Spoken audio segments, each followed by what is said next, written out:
अनंतकोटि ब्रह्मांड नायक राजाधिराज सच्चिदानंद सद्गुरु श्री ब्रह्म चैतन्य महाराज की जय।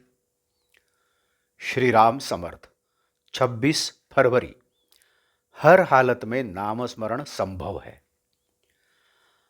आदमी की सारी दौड़-धूप शाश्वत संतोष प्राप्त करने के लिए होती रहती है, किंतु वह संतोष केवल भगवान के चरणों में ही है। इसलिए हर आदमी को भगवान की आवश्यकता है। हमारी सारी दौड़-धूप के बावजूद भी हमें भगवान की प्राप्ति का संतोष नहीं मिलता। इसके लिए हमारी परिस्थिति जिम्मेदार है, ऐसा हम सब लोग कहा करते हैं। लेकिन सचमुच परिस्थिति जिम्मेदार है या नहीं, यह हमें देखना चाहिए। परिस्थिति का विचार करते समय बाह्य और आंतरिक दोनों परिस्थितियों का विचार करना होगा। बाह्य परिस्थिति का विचार करते समय पहली बात स्वास्थ्य की आती है। स्वास्थ्य कैसा भी हो, हम भगवान का स्मरण कर सकते हैं या नहीं, यह भी देखना चाहिए। स्वास्थ्य कितना भी क्षीण हो, देह कितनी भी विकल हो जाए, तब भी अंतकाल में भगवान का स्मरण किया जा सकता है। ऐसा तो स्वयं भगवान ने ही गीता में कहा है। अतः देह की अवस्था विकलांग होगी तो नाम स्मरण करना संभव नहीं, यह कहना ठीक नहीं जचता। यानी देह का अस्वास्थ्य नाम स्मरण में बाधक होता है, ऐसा कहना युक्ति संगत नहीं माना जा सकता। अनेक लोग आर्थिक अड़चनों के बारे में कुड़बुड़ाते हैं। ऐसा बहुत से लोग कहते हैं कि जब पैसा गांठ में नहीं होता तो चिंता होती है और भगवान की ओर ध्यान देने के लिए फुर्सत नहीं मिलती। यह कहने में भी तथ्य नहीं है। सचमुच तुम मुझे बताओ, संसार में भरपूर धन कमाकर वैभव की चोटी पर पहुंचे हुए कितने लोग नाम स्मरण करते हैं?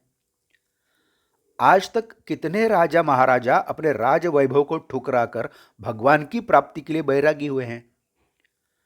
अतः हमारे पास पैसा न होना भगवान की प्राप्ति में बाधक होता है, ऐसा कहना भी ठीक नहीं है। मैं तो कहता हूं कि बात ठीक इसके विपरीत है। पैसा भगवान के प्रति हमारी निष्ठा कम कर देता है। जब हमारे पास पैसा होता है तो हमें लगता है कि पैसा हमारा सहारा है, बुढ़ापे में काम आएगा।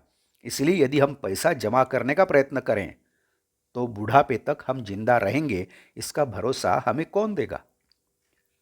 सुख संतोष पैसे पर निर्भर नहीं होते। हर एक का दल बल निश्चित होता है।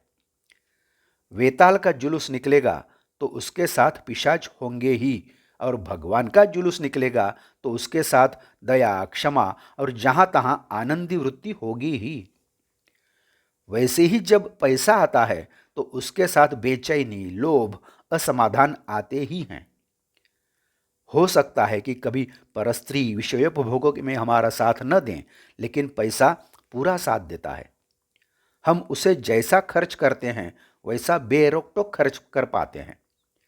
बाप बेटा, भाई भाई, भाई बहन, मित्र मित्र, इन सब में मन मुटाव पैदा करने का यदि कोई कारण होता है तो केवल पैसा ही होता है।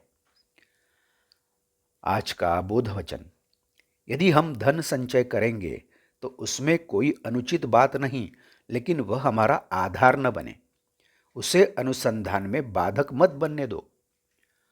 जानकी जीवन स्मरण जय जय राम। नमस्कार। मराठी और हिंदी में श्री महाराज की प्रवचनें आप हर रोज सुन रहे हैं, लेकिन आपसे विनती है कि कृपया चैनल को भेंट देकर प्लेलिस्ट देखिए। प्लेलिस्ट के जरिए आप कोई भी प्रवचन अपनी सुविधा के अनुसार सुन सकते हैं।